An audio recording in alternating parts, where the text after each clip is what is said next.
Okay, this is the last day of the Global Tipping Points conference in Exeter. There have been 3 long days. What have been the highlights? Well, I've been very happy to present my work on the relationship between fatalism and climate action in Bougainville, Papua New Guinea. I have found very high levels of fatalism, so the idea that people think that the future is predetermined, so there is basically no space for individual agency because whatever you do, your future is already predetermined, and we found that as many as 2/3 of the people have these strong fatalistic beliefs, and we find that the more people have these fatalistic beliefs, the less climate protection they take in real life. So I think this is something that is really important, and it's a major barrier to what in the language of this conference is called a positive social tipping point.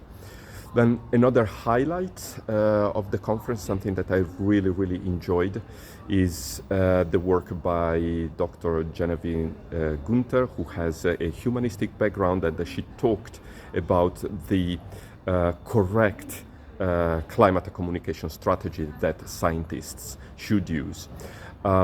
Here there are 2 different approaches. So according to one approach that I would say is still mainstream, well, the main idea is that you should not scare people off. So you should go relatively light on the kind of danger of documenting, of illustrating the kind of dangers that climate change can bring about. So you have to be aware that if people are too fearful, then they go in a kind of a panic freeze, and so they don't act.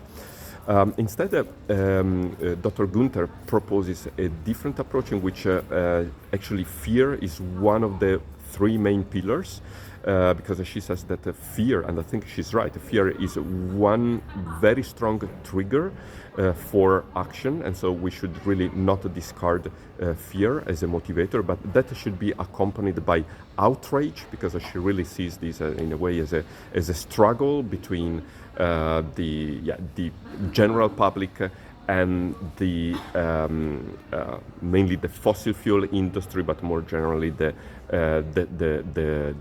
block, the economic and political block that is preventing change towards a decarbonized society. So she thinks it's really important to direct the outrage of the people towards this group. But finally, the 3rd pillar is one of desire. So we really have to show, as scientists, we really have to show the desire towards a better society that, of course, is fully decarbonized, and in which we really rediscover the contact and the relationship with the nature. So I find this message very powerful. I must say, I'm personally, I'm not the best person to really direct outrage against anyone, but I see the point that we really need to really point the finger. So we know that the people are really responsible. We know that the fossil fuel industry has basically blocked the change throughout decades, and so we have to be very clear also, because we have the proof that was really the case. So we have to be adamant that is what happened. And finally, the last highlight is probably what came from the final speech by Tim Lenton in the final session. So the first part of the talk by Tim was about, again, fear. So he made the point very clearly that one ecosystem has already collapsed. So we have a clear evidence that the coral reef system has collapsed, so bleaching is too extensive, and that means that the food supply of as many as hundreds of millions of people around the world, let alone all the fish and animal species that depend on the coral reef ecosystem, basically they are going to be endangered. The AMOC, the system of Atlantic currents, is also under threat. So we know that there is a tipping point. We don't know at which level in terms of temperature rise this tipping point is located. And there has been a lot of work on trying to figure out whether the AMOC is slowing or not. I think there is evidence of slowing down of the AMOC, but most importantly, the consequence would really be catastrophic, because as much as half of the land that is used to grow maize and wheat would be lost if the AMOC collapsed. The consequences would arrive up to India. It would affect the monsoon system, because basically all the ecosystems are connected with each other. That is another major reason of worry.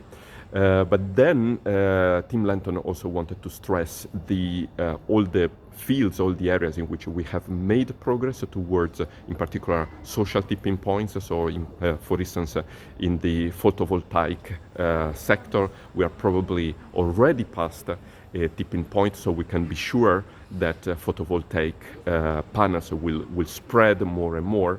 Also, we have made progress in reducing meat, at least in the UK. So there are many areas in which we see progress, and of course, this progress is never as fast as what we would like in order to stay in a region of safety.